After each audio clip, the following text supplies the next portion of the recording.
السلام علیکم۔ حکیم لقمان کے یہ قصے جو صرف نصیحت نہیں بلکہ ایک بہتر زندگی کا سبق بھی دیں گے، آئیے جانتے ہیں۔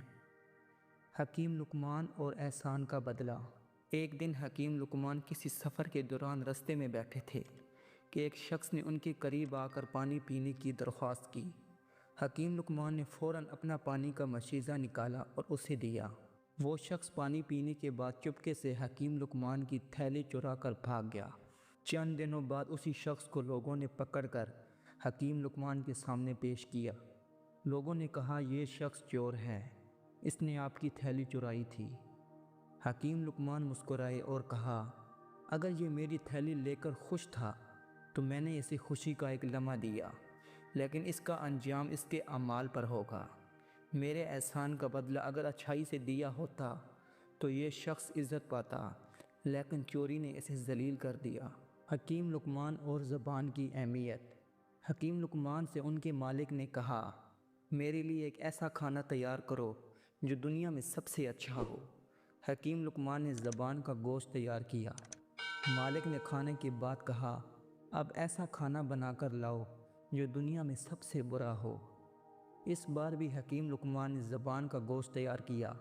مالک نے حیران ہو کر پوچھا، یہ کیسے ممکن ہے کہ زبان ہی سب سے اچھی اور سب سے بری چیز ہے؟ حکیم لقمان نے جواب دیا، زبان بہترین ہے اگر یہ اچھی بات کرے اور دوسروں کی مدد کرے، لیکن یہی زبان بدترین ہو سکتی ہے اگر یہ جھوٹ، غیبت یا نفرت پھیلائے۔ حکیم لقمان اور غلامی کا سبق۔ ایک دن حکیم لقمان سے کسی نے پوچھا، آپ کو اتنی عقل اور حکمت کیسے ملی؟ انہوں نے جواب دیا، میں نے لوگوں کی غلامی کرتے ہوئے سیکھا کہ بہترین غلامی یہ ہے کہ اپنے نفس کو قابو میں رکھا جائے۔ اگر انسان اپنے نفس کا غلام ہو تو وہ کبھی آزاد نہیں ہو سکتا۔ حکیم لقمان اور ان کے بیٹے کو نصیحت۔ ایک دن حکیم لقمان اپنے بیٹے کے ساتھ دریا کے کنارے بیٹھے تھے۔ انہوں نے بیٹے سے کہا، زندگی ایک دریا کی طرح ہے، اگر تم نیکیاں کرتے ہو تو تمہارا سفر آسان ہوگا اور تم خیر کی ساحل تک پہنچو گے، لیکن اگر تم برائیاں کرتے ہو تو یہ دریا تمہیں گہرائی میں لے جا سکتا ہے۔ ہمیشہ اپنے اعمال کو سوچ سمجھ کر انجام دو، کیونکہ یہی تمہاری کشتی ہے۔ حکیم لقمان اور بکری کی قربانی۔ ایک دن حکیم لقمان کے مالک نے ان سے کہا، بکری ذبح کرو اور اس کے جسم کا سب سے اچھا حصہ میرے لیے لاؤ۔ حکیم لقمان نے بکری کا دل اور زبان مالک کے پاس لے آئے۔ چند دن بعد مالک نے کہا، اب بکری ذبح کرو اور اس کا سب سے برا حصہ لے کر آؤ۔ حکیم لقمان نے پھر دل اور زبان پیش کیے۔ مالک نے غیرت سے پوچھا، یہ کیسے ہو سکتا ہے کہ یہی دونوں سب سے اچھے اور سب سے برے ہیں؟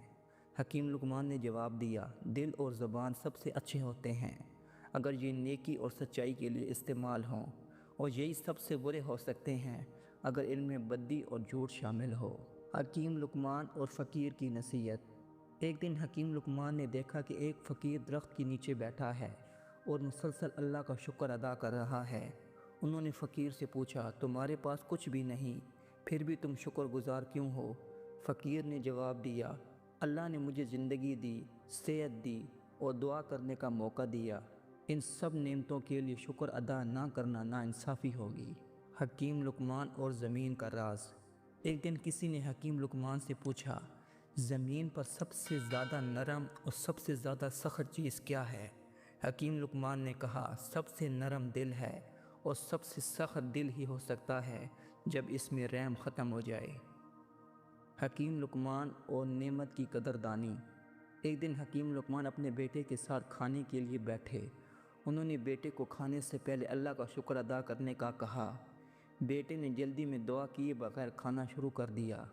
حکیم لقمان نے مسکراتے ہوئے کہا، بیٹا، اگر کسی شخص کو کھانے کے بعد شکر ادا کرنے کی توفیق نہ ہو تو وہ نعمتوں کی قدر کھو بیٹھتا ہے۔ اللہ کی نعمتیں بے حساب ہیں اور ان کا شکر ادا کرنا ہماری سب سے بڑی ذمہ داری ہے۔ حکیم لقمان اور دانائی کی قیمت۔ ایک شخص نے حکیم لقمان سے پوچھا، اتنی حکمت اور دانائی تمہیں کہاں سے ملی؟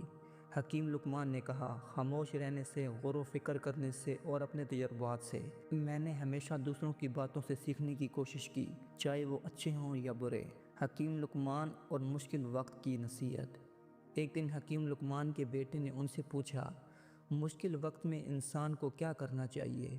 حکیم لقمان نے جواب دیا، مشکل وقت میں 3 باتوں کو یاد رکھو: صبر، شکر اور اللہ پر بھروسہ۔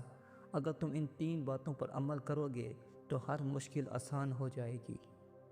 حکیم لقمان اور علم کا نور۔ ایک بار حکیم لقمان سے کسی نے پوچھا، علم اور دولت میں کون بہتر ہے؟ انہوں نے کہا، علم بہتر ہے، کیونکہ علم انسان کی رہنمائی کرتی ہے، جبکہ دولت اسے گمراہ بھی کر سکتی ہے۔ علم کا نور ہمیشہ چمکتا رہتا ہے، لیکن دولت کا چراغ بجھ بھی سکتا ہے۔ حکیم لقمان اور غرور کا انجام۔ ایک دن ایک مغرور آدمی حکیم لقمان کے پاس آیا اور اپنے مال و دولت پر فخر کرنے لگا۔ حکیم لقمان نے کہا، کیا تمہارے پاس اتنا علم ہے کہ تم اپنی موت کو روک سکو؟ وہ آدمی خاموش ہو گیا۔ حکیم لقمان نے کہا، غرور کسی بھی چیز کا نہ کرو، کیونکہ سب کچھ اللہ کا دیا ہوا ہے اور وہ جب چاہے واپس لے سکتا ہے۔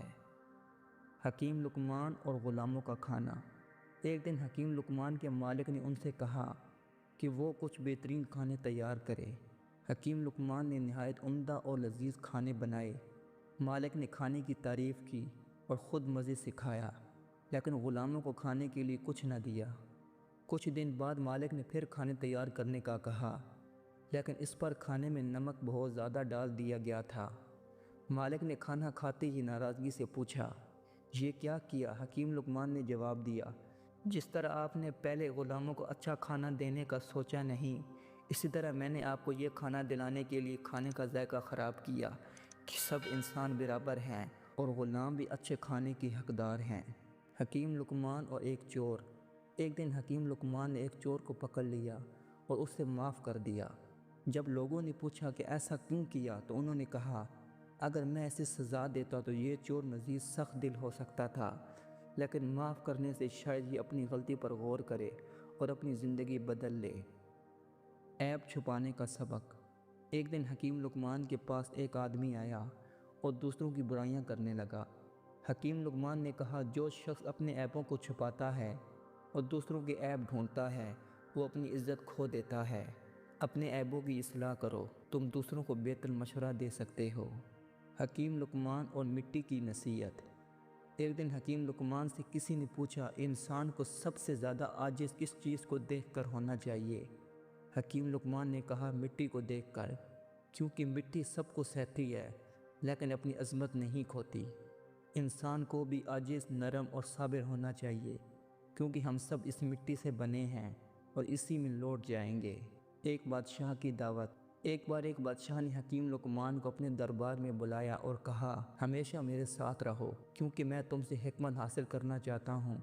حکیم لقمان نے جواب دیا، بادشاہ سلامت، حکمت درباروں اور مال و دولت کے قریب نہیں، بلکہ تنہائی، غور و فکر اور خدا کے قریب ہونے سے ملتی ہے۔ حکیم لقمان اور رزق کی فکر۔ ایک دن حکیم لقمان کے بیٹے نے کہا، بابا مجھے رزق کی فکر ہے۔ حکیم لقمان نے جواب دیا، بیٹا رزق کی فکر مت کرو، کیونکہ اللہ نے ہر انسان کے نصیب میں رزق لکھا ہے، بس اپنی محنت اور دعا میں کمی نہ کرو اور رزق تمہارے پاس وقت پر پہنچ جائے گا۔